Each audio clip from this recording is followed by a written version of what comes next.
afternoon, everybody. I understand that I'm following some very energetic footsteps from the Executive Director of the Heart NSTA, who I know quite well, and I know her energy. So I will try and keep up the energy in the room. I am Maya Wolrand. Good afternoon, and thank you for having us. It's my distinct pleasure to be here today on behalf of the private sector organization of Jamaica. And first, let me extend apologies on behalf of our president, Mitri Siaga, who was regrettably unable to be here today. But for us at the PSOJ, the importance of human capital development to nation building cannot be overemphasized.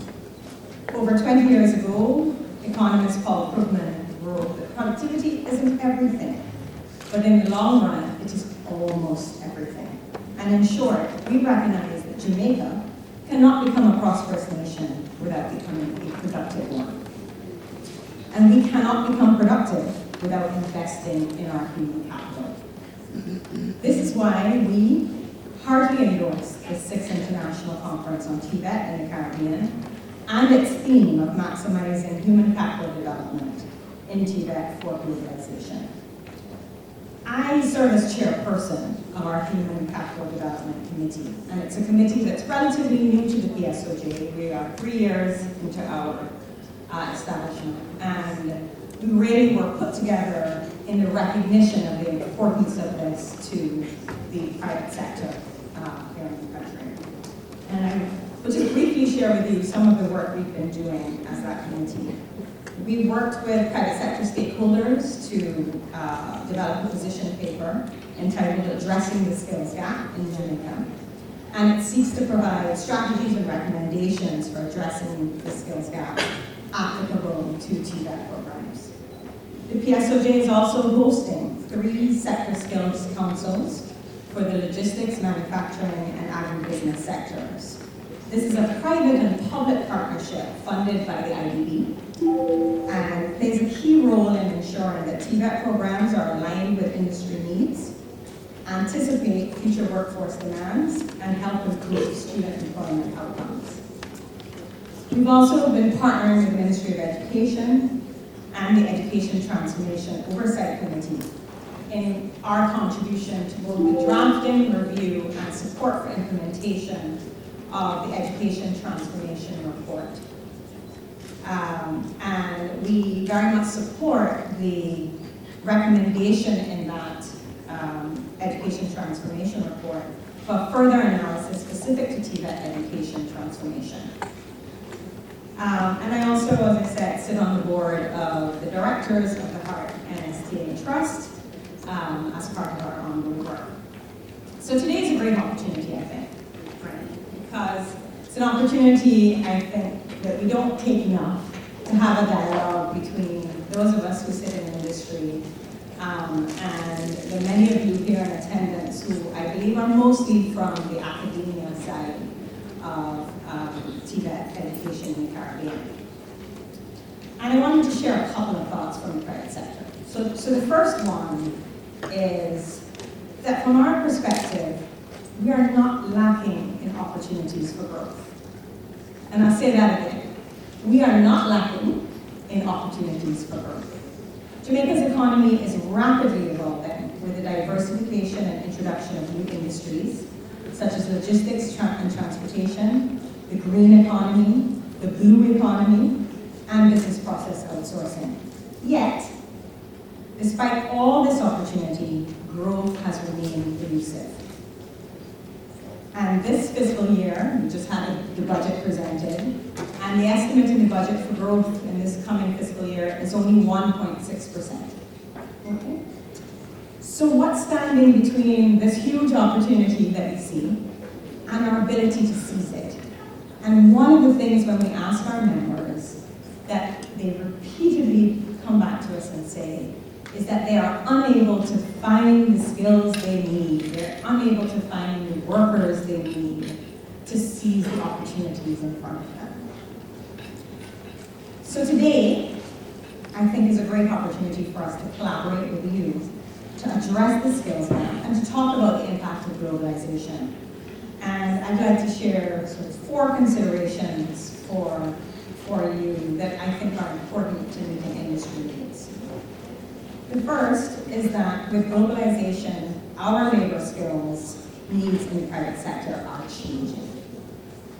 So the globalization of markets has led to a shift in labor demands with a growing emphasis on technical skills and expertise.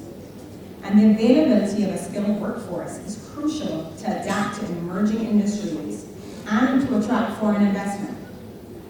To embrace the rapid pace of change, a culture of lifelong learning should be fostered within CTE TVET systems.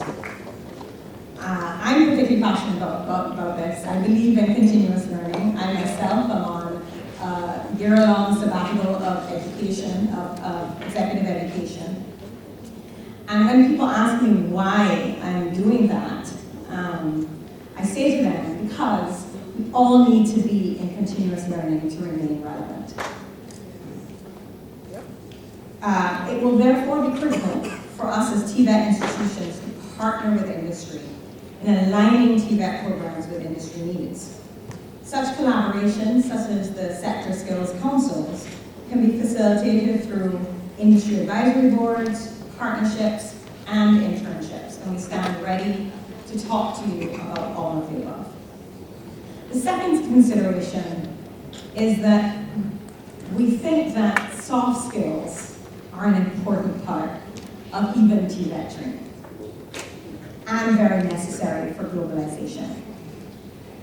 By soft skills, I mean critical thinking, I mean problem solving, communication, teamwork, adaptability, resilience.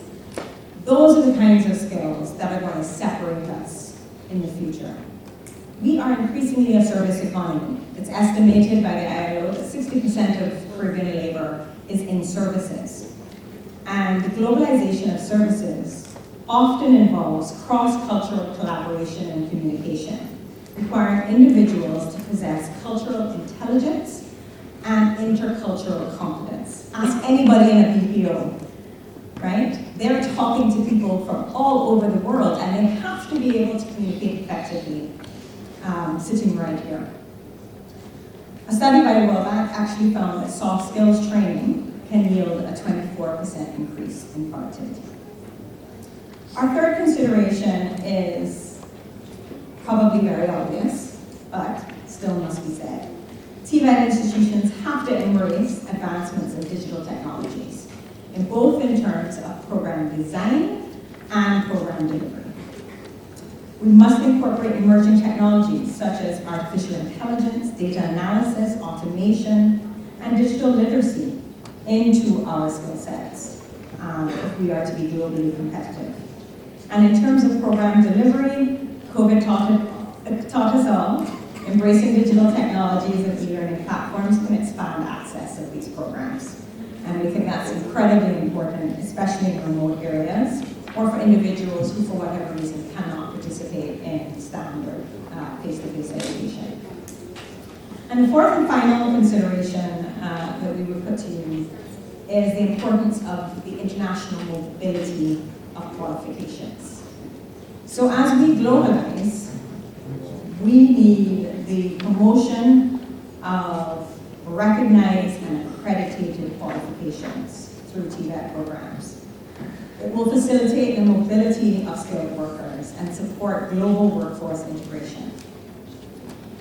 As we seek to enhance international partnerships and collaborate with companies abroad or be multinational in our own aspirations, we need the exchange of best practices, knowledge sharing, and mobility opportunities for workers.